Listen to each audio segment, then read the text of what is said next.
Hello, आप सभी को नौकरी फर्स्ट प्लेटफॉर्म पे स्वागत है। यहाँ जो देख पा रहे हैं डिपार्टमेंट, यहाँ पे वैकेंट सीट का यहाँ पे जो लिस्ट जो लगा हुआ है, यहाँ पे चार्ट के बना के दिया हुआ है। तो ये वैकेंसी जो निकली हुई है एक सेंट्रल यूनिवर्सिटी का, सेंट्रल यूनिवर्सिटी में आपका यहाँ पे देख पा रहे हैं प्रोफेसर यहाँ पे। तो ये टीचिंग पोजीशन के लिए, जिसको फैकल्टी पोजीशन बोलते हैं, उसके लिए आपका वैकेंसी निकला हुआ। तो इसी यूनिवर्सिटी में आपका टीचिंग और नॉन टीचिंग दोनों पोजीशन के लिए वैकेंसी निकला। तो नॉन टीचिंग पोस्ट के लिए मैंने ऑलरेडी पहले से वीडियो अपलोड हो चुका है मेरे साइट पे, मेरे जो आप चैनल है उस पर अपलोड हो चुका है, तो वहाँ से आप जाकर देख सकते हो। बट इसको जो मैं रिकॉर्ड कर रहा हूँ टीचिंग पोजीशन के लिए, तो यहाँ पे देख पा रहे हैं प्रोफेसर है नीचे, उसके बाद एसोसिएट प्रोफेसर का, उसके बाद असिस्टेंट प्रोफेसर का। तो 3 टाइप के आपका प्रोफेसर लेक्चरर पोस्ट होता है। तो सबसे ऊपर होता है प्रोफेसर, उसके बाद एसोसिएट, तब असिस्टेंट, हायरार्की में देखिएगा। तो फिर उसके बाद यहाँ पे यदि नीचे से जाइएगा तो सबसे निचले स्तर पर होगा असिस्टेंट प्रोफेसर, जिसको सहायक प्रचार बोलते हैं, फिर सहायक प्रोफेसर बोलते हैं, उसके बाद एसोसिएट बोलते हैं, फिर उसके बाद प्रोफेसर बोलते हैं। तो इस प्रकार से आपका 3 प्रकार के आपका प्रोफेसर का ये होगा।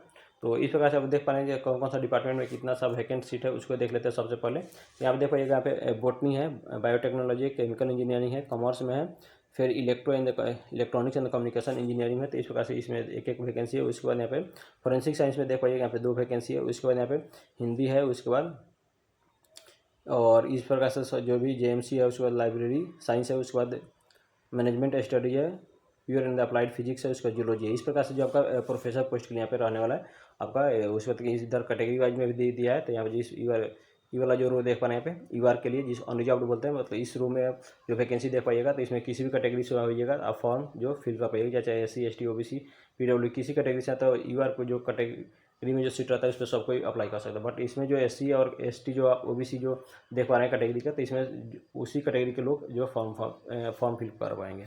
तो यहाँ पे थोड़ा इसको मैं ऊपर स्क्रॉल करके ले जाता हूँ। यहाँ पे देख पाइएगा, यहाँ पे टोटल जो यहाँ पे प्रोफेसर के लिए यहाँ पे 15 वैकेंट सीट है।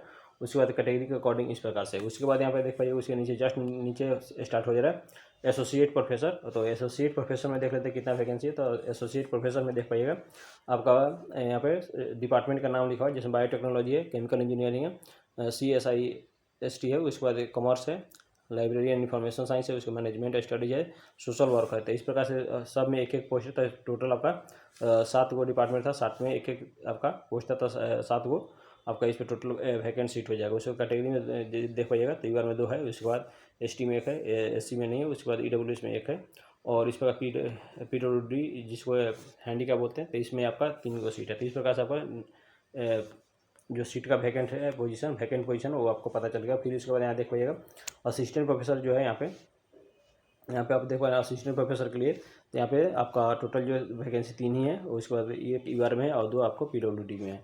तो इस प्रकार से जो देख पाइएगा यहाँ पे computer science and information technology जिसको टेक बोलते हैं, तो यहाँ पे ये हो गया। उसके बाद अभी इकोनॉमिक्स में और फॉरेस्ट्री में आपका एक आपका वैकेंट सीट है।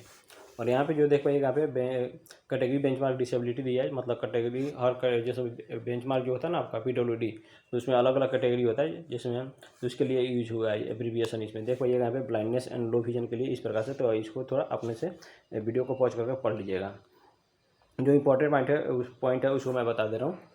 और यहाँ पे जो नीचे जो देख पाइएगा, यहाँ पे बोला जा रहा है कि आपका ये जो एक्चुअली जो फॉर्म जो आया था यहाँ पे जो देख पाइएगा 22/5/2025, मतलब मई में ही आपका ये फॉर्म आया था। उसमें फॉर्म फिल भी हुआ था, बट उसमें जो आपका जो वैकेंसी जो था कंप्लीट नहीं हो पाया था। तो अभी जो है इसको से रीओपन हो रहा है। और उसके बाद जो इसमें इसका आपका यहाँ पे देखो, एक जो सब्जेक्ट दिया है, इस सब्जेक्ट में लोग पहले से फॉर्म जो फिल कर पाए थे, तो उन लोगों को यहाँ पे बोला जा रहा है कि फिर से आपको अप्लाई कीजिए, बट आपको फी जो सबमिट करना नहीं पड़ेगा, मतलब फी से अभी एग्जाम किया जा रहा है। जो अभी लोग नया फॉर्म भरेंगे उनको फॉर्म भरना है आपको पेमेंट करने के साथ। तो कितना पेमेंट रहने वाला है, क्या आपका सिलेक्शन प्रोसेस रहने वाला है, A to Z जो भी इन्फॉर्मेशन यहाँ पे डिटेल नोटिफिकेशन है, तो इसमें जो भी है आपको मैं बताऊँगा। तो मैं बता दूं, मेरा जो चैनल है इस पर ऑल इंडिया से जो भी गवर्नमेंट जॉब का नोटिफिकेशन आता है तो उसको मैं कवर करता हूं। तो यदि आप चैनल पर नए हैं तो चैनल को जरूर सब्सक्राइब कर दीजिएगा और लाइक कर दीजिएगा, और अपने ग्रुप में और अपने जरूरतमंद दोस्तों के पास भी शेयर कर दीजिएगा। और यदि आपको जो PDF लेना है, तो मेरा जो नौकरी फर्स्ट के नाम से ही जो है आप मेरा टेलीग्राम है उससे जुड़ जाइए, ताकि जो भी वीडियो अपलोड होने के बाद वहाँ पे PDF सेंड कर दिया जाता है। तो इस PDF में जो था सिर्फ और सिर्फ इसका जो वैकेंसी था, इसके सीट था, इसी का डिस्क्रिप्शन था। उसके बाद जो है इसका एलिजिबिलिटी क्या रहने वाला है उसका अलग है। तो उस पीडीएफ को मैं आपको सामने ओपन करता हूँ। ये वाला जो पीडीएफ जो देख पा रहे हैं इसमें आपका एलिजिबिलिटी दिया गया है, मतलब हर पोस्ट के लिए योग्यता क्या होना चाहिए आपके पास, और क्या क्या आपके पास एजुकेशनल क्वालिफिकेशन होगा तो आप फॉर्म भर पाएंगे। तो इसमें दिया है। तो सबसे पहले जो ऊपर देख पा रहे हैं इसको मैं बात कर लेता हूँ। तो यहाँ पे जो देख पाइएगा, यहाँ पे जो सीधा सीधा जो लिखा है यहाँ पे आपका जो ये वैकेंसी जो मैं पहले बता दिया, सेंट्रल गवर्नमेंट का रहने वाला, आपका जो भी पेमेंट मिलेगा सेंट्रल गवर्नमेंट के एम्प्लॉय के अकॉर्डिंग मिलेगा, आपका अलाउंसेस भी मिलेगा सेम। और यहाँ पे जो आपका रिक्रूटमेंट होने वाला है, यहाँ पे डायरेक्ट रिक्रूटमेंट होने वाला है। डायरेक्ट रिक्रूटमेंट का मतलब होता है आपका जो मेरिट बेस होता है आपका एग्जाम और इंटरव्यू बेसिस पे, तो उसी प्रकार से आपका ये आपका वैकेंसी जो होगा कंप्लीट होगा। उसके बाद यहाँ पे देख पाइएगा, यहाँ पे जो लिखा हुआ है यहाँ पे यूजीसी जो गाइडलाइंस है उसी के अकॉर्डिंग आपका होगा। तो इसमें देख पाइएगा जो सब्जेक्ट का नाम दिया है, जैसे मैं यहाँ पे minimum qualification for the appointment of teaching faculty for the discipline, जिसमें आर्ट्स होगा, कॉमर्स होगा, ह्यूमैनिटीज होगा, लॉ होगा, सोशल साइंसेज होगा, लैंग्वेजेज, लाइब्रेरी साइंस होगा, फिजिकल एजुकेशन हो गया, journalism and the mass communication and the pharmacy हो गया। इस प्रकार से आपका सब्जेक्ट रहने वाला है इसमें टोटल। सब्जेक्ट है यहाँ पे आपका जो है आपका यहाँ पे योग्यता होगा। योग्यता मतलब मीन्स एलिजिबिलिटी। अब जो यहाँ पे बात करते हैं असिस्टेंट प्रोफेसर में, सबसे पहले यहाँ पे जो फ्रेशर के लिए है, और तो यहाँ पे इसका एलिजिबिलिटी यानी योग्यता जिसको बोलते हैं, आपके कौन कौन सा क्वालिफिकेशन होगा जो, तो इस फॉर्म के लिए आप योग्य हैं या फिर फॉर्म भर पाइएगा। तो यहाँ पर सिंपल आपका मास्टर जो डिग्री जिस भी सब्जेक्ट में आप देखे होंगे वैकेंसी, उसमें आपका 55% मार्क्स के लिए यहाँ पे आपको मास्टर डिग्री में होना चाहिए जिसको पीजी बोलते हैं, और या फिर आपका सीजीपीए में है तो यहाँ पे उसके अकॉर्डिंग होना चाहिए। और उसके बाद जो यहाँ पे 5% का रिलैक्सेशन भी मिल जाएगा, यानी 50% ही आपको मास्टर में चाहिए। वैसे कैंडिडेट जो SC ST है या फिर PWD है उनको यहाँ पे मिल जाएगा। नीचे इसमें PDF में आप देख पाइएगा। और उसके बाद दोनों में देख पाइएगा आप, यदि आप नेशनल एलिजिबिलिटी टेस्ट जिसको नेट बोलते हैं, यहाँ पे UGC जो या फिर NT कंडक्ट कराता है, CSIR जो होता है, या फिर आपके पास नेट नहीं है तो नेट के बदले यदि किसी भी स्टेट का आपके पास सेट या सिलेक्ट जो होता है नेट के तौर पे, तो यदि नेट के नहीं है, यदि सेट सिलेक्ट है तो भी आप एलिजिबल है, आप फिर भी फॉर्म भर सकते हैं। और उसके बाद जो आपका MPhil PhD डिग्री तो सबसे बढ़िया। उसके बाद यदि आपके पास वैसे कैंडिडेट जो 11 जुलाई 2009 यहाँ पे जो देख रहे हैं, यहाँ पे 11 जुलाई 2009, तो इससे पहले जो है आपका PhD डिग्री अवार्डेड है, तो उसको नेट सेट से जो आपको नेट नहीं भी है, मतलब नेट से आपको एग्जाम किया जा रहा है, नेट नहीं भी है, सेट नहीं है, तो फिर भी आप फॉर्म के लिए एलिजिबल है, आप फॉर्म भर सकते हैं। और यहाँ पे जो देख पाइएगा PhD डिग्री के बारे में बताया गया है। वैसे मतलब PhD डिग्री होल्डर कैंडिडेट है जो कि इनका रेगुलर मोड में आपको अवार्ड किया गया डिग्री, मतलब आपका डिस्टेंस मोड से नहीं, रेगुलर मोड से होनी चाहिए। या फिर PhD थीसिस जो है आपका इवेल्युएटेड हो चुका है एटलीस्ट, मतलब 2 एक्सटर्नल यानी 2 बाहरी जो एग्जामिनर होता है उनके द्वारा आपका इवेल्युएटेड किया गया, मतलब जांचा गया होगा कॉपी जो थीसिस होगा आपका PhD का होता है। और या फिर सी में देखिएगा, या फिर PhD के लिए जो होता है वाइवा वॉइस जो होता है कंडक्ट किया गया हो ओपन तौर पे। फिर उसके बाद यहाँ पे कैंडिडेट जो एटलीस्ट आपका 2 रिसर्च जो है पेपर्स PhD डिग्री से संबंधित जो आपका वर्क है उससे संबंधित आपको पब्लिश हुआ होगा। इस प्रकार से इन्होंने कुछ इंस्ट्रक्शन दे रहे हैं PhD डिग्री जो कैंडिडेट जो PhD डिग्री होल्डर है उनके पास। तो इस प्रकार से देख पाइएगा, यहाँ पे जो लिखा हुआ था एलिजिबिलिटी A और B में से कोई आपके पास एक एलिजिबिलिटी होता है तो आप योग्य हैं, तो ये एलिजिबिलिटी A हो गया। और यहाँ पे जो देख पाइएगा, यहाँ पे B में जो लिखा है तो B में देख लेते हैं क्या है। और यहाँ पे जो देख पाइएगा इसमें ज़्यादा कुछ नहीं है, यहाँ पे सिर्फ वही बताया गया कि जो PhD डिग्री जो है आपको मतलब वर्ल्ड के यदि फॉरेन यूनिवर्सिटी से भी किए हैं, आप यदि फॉरेन यूनिवर्सिटी से किए हैं तो टॉप 500 आपका उसमें आना चाहिए यूनिवर्सिटी, उसमें से आपका अवार्डेड होना चाहिए। तो इसमें ज़्यादा कुछ नहीं किया। और नोट में जो देख पाइएगा यहाँ पे बताएगा आपको, इससे पता चलेगा कि आपका जो सिलेक्शन प्रोसेस क्या रहने वाला। तो सिलेक्शन जो प्रोसेस होगा यहाँ पे आपका सबसे पहले जो आप जो फॉर्म भर पाइएगा जो क्वालिफिकेशन होगा उसका जो इन्होंने यहाँ पे स्क्रीनिंग करेंगे। स्क्रीनिंग मतलब आपको छांटेंगे। उसके बाद आप जो यहाँ पे शॉर्ट लिस्टिंग करेंगे। शॉर्ट लिस्टिंग करने के बाद आपको इंटरव्यू के लिए यहाँ पे कॉल करेंगे।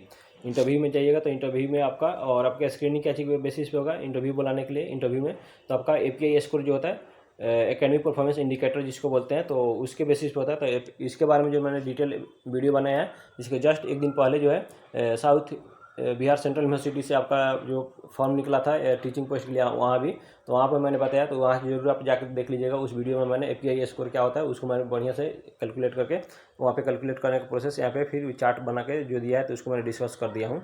सिंपल में समझिए कि आपका जो ग्रेजुएशन PG और नेट JRF जो भी आपका एकेडमिक मतलब जो भी डिग्री है उसके बेसिस पे आपका स्कोर मिलता है, नंबर पॉइंट मिलता है। टोटल आपका 100 नंबर का आपका जो API स्कोर बनता है उसी पे आपको बुलाते हैं इंटरव्यू के लिए। तो इस प्रकार से हो गया। अब इसमें जो देख लेते हैं यहाँ पे एसोसिएट प्रोफेसर, इस पर ज़्यादा फोकस नहीं करेंगे क्योंकि ये एसोसिएट प्रोफेसर और प्रोफेसर का जो वैकेंसी उन लोग के लिए जो पहले से एम्प्लॉयड होता है, और असिस्टेंट प्रोफेसर मेनली आपका जो अनएम्प्लॉयड होते हैं उनके लिए होता है। और एम्प्लॉयड इसलिए मैं बोला क्योंकि इसमें जो देख पाइएगा यहाँ पे मिनिमम 8 ईयर का एक्सपीरियंस मांग रहा है आपका असिस्टेंट प्रोफेसर में। और उसके बाद प्रोफेसर में भी देख पाइएगा तो यहाँ पे मिनिमम आपका एटलीस्ट यहाँ पे 10 ईयर्स का पे, सॉरी यहाँ पे रिसर्च का है 10 ईयर्स का मतलब एक्सपीरियंस मांगता है। यहाँ पे जो देख पाइए यहाँ पे 10 ईयर्स मिनिमम आपका 10 ईयर्स का आपका एक्सपीरियंस होगा। तो इस प्रकार से जो पॉलिसी एम्प्लॉयड उन्हीं के पास एक्सपीरियंस भी होगा, तो इसीलिए इस पर ज़्यादा फोकस नहीं करेंगे। और यहाँ पे जो होता है आपका यहाँ पे फैकल्टी के लिए यहाँ पे जो एलिजिबिलिटी देख पाइए इंजीनियरिंग या फिर टेक्नोलॉजी डिसिप्लिन के लिए क्या रहने वाला है। तो यहाँ पे जो आपका जो असिस्टेंट प्रोफेसर के लिए वहाँ पे देख लेते हैं। तो सिंपल इसमें इन्होंने इसेंशियल में देखिएगा BE है या फिर BTech है या फिर BS है या फिर ME MTech MS, इस प्रकार से इंटीग्रेटेड कोर्स है MTech में या फिर रिलेवेंट सब्जेक्ट में ब्रांच में। तो आपका कितना फर्स्ट क्लास इसको बोलते हैं, यानी 60% आपका मास्टर में मार्क्स होना चाहिए, बस आपको बस इतने ही। नेट सेट का यहाँ पे कोई ज़रूरत नहीं है। तो आप बिना नेट सेट के भी आप इसमें आप असिस्टेंट प्रोफेसर बन सकते हैं। तो यहाँ पे और इस नीचे देखो यहाँ पे एसोसिएट प्रोफेसर के लिए, तो यहाँ पे फिर इसे यहाँ पे इन्होंने यहाँ पे आपका मांगेंगे एक्सपीरियंस मांगेंगे। यहाँ जो देख पा रहे हैं मिनिमम आपका 8 ईयर्स का एक्सपीरियंस है, तो इस पर ज़्यादा फोकस नहीं करेंगे। और नीचे जो यहाँ पे चलते हैं यहाँ पे प्रोफेसर के लिए, तो जो वैसे लोग जो जिनको जरूरत है वो लोग वीडियो को पॉज करके देख लेंगे या फिर मेरा टेलीग्राम चैनल वहाँ से जुड़ करके आपको PDF ले लीजिएगा। और यहाँ पे लास्ट में आपको मैं इसके ऑफिशियल वेबसाइट पर भी लेके चलता हूँ। इस पर मैं बताता हूँ कि आपको कैसे फॉर्म फिल कर पाइएगा, कहाँ से आपका जो है एप्लीकेशन आया है, तो वहाँ से मैं बताऊँगा। तो इसको जो जनरल पॉइंट है फॉर्म भरने से पहले, तो इसको जो अपने खुद से पढ़ लीजिएगा, नहीं तो वीडियो जो है ज़्यादा लेंदी हो जाएगा। तो वीडियो ज़्यादा लेंदी नहीं करना। यहाँ पे देखिएगा आपको कोई एक आप ब्राउजर ओपन कर लीजिए, इसमें गूगल या क्रोम है, जो भी ब्राउजर यूज करते हैं आईफोन को यूज करते हैं उसको ब्राउजर ओपन कीजिए। ओपन करने के बाद सर्च बार होता है, उसमें जाके टाइप कीजिएगा GGU यानी गुरुग्राम GGU.ac.in, जिसको यहाँ पे GGU का मतलब गुरुग्राम है यहाँ पे, सॉरी गुरु घासीदास विश्वविद्यालय जो बिलासपुर आपका उड़ीसा में पड़ता है। तो यहाँ से आपका वैकेंसी निकला है। गुरुग्राम यूनिवर्सिटी इसलिए बोला गया था क्योंकि वहाँ से भी वैकेंसी निकला था, उसको भी मैंने कवर किया, जाकर देख लीजिएगा। और इसको जो है थोड़ा सा इसको स्क्रॉल कीजिएगा, तो स्क्रॉल करने के बाद यहाँ जो नीचे जो आप आइएगा, स्क्रॉल करते नीचे आइएगा, तो यहाँ पे आपको दिखाई देगा यहाँ पे बहुत सारा आपका यहाँ पे देखो एडमिशन के लिए यहाँ पे टाइम टेबल, यहाँ पे नोटिस है टेंडर के लिए, बट यहाँ पे रिक्रूटमेंट सेशन है। तो यहाँ पे आपको आके क्लिक करना होगा।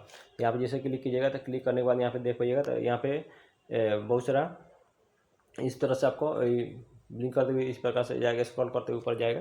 तो यहाँ पे जो देख पाइएगा यहाँ पे जो आपका यहाँ पे जो 3 गो आपका कॉलम है, तो यहाँ पे टीचिंग के लिए, नॉन टीचिंग के लिए यहाँ पे और व्यू अदर्स के लिए। तो आपको यहाँ पे टीचिंग पोजीशन के लिए करना, तो यहाँ पे आपको क्लिक करना होगा। तो यहाँ पे जैसे क्लिक कीजिएगा, तो क्लिक करने के बाद जो है आपके नेट के स्पीड के अकॉर्डिंग ओपन होगा। तो इस प्रकार से देखिए फिर से आपका ओपन हो गया। ओपन होने के बाद इस प्रकार से आपको जो विंडो आपको दिखाई देगा। यहाँ पे जैसे थोड़ा सा स्क्रॉल आगे पीछे कर पाइएगा, लेफ्ट राइट में इसको लेफ्ट या राइट में शिफ्ट कीजिएगा, तो यहाँ पे जो देख पाइएगा, यहाँ पे डेट जो देख पा रहे हैं यहाँ पे 13/12 को आ गया था, बट यहाँ पे पब्लिश जो हुआ है, यहाँ पे अपलोड जो हुआ था 15 दिसंबर को हुआ है।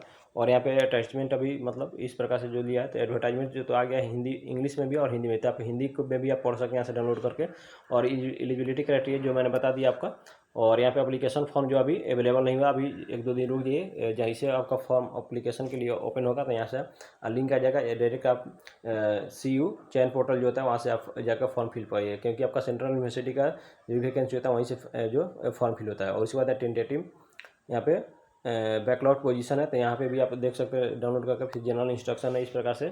तो जो भी चीज़ आपको ज़रूरत लगता है तो इसको आप जो यहाँ से डाउनलोड करके देख सकते हैं। फिर इसके बाद API स्कोर शीट क्या होता है उसको यहाँ पे अपलोड नहीं किए। फिर वाक इंटरव्यू के लिए आपका जो भी शेड्यूल आएगा, इस जो आपका साइट है इस पर रेगुलर विजिट करते रहना का। तो इस वजह से इस पर इन्होंने ये लगाता है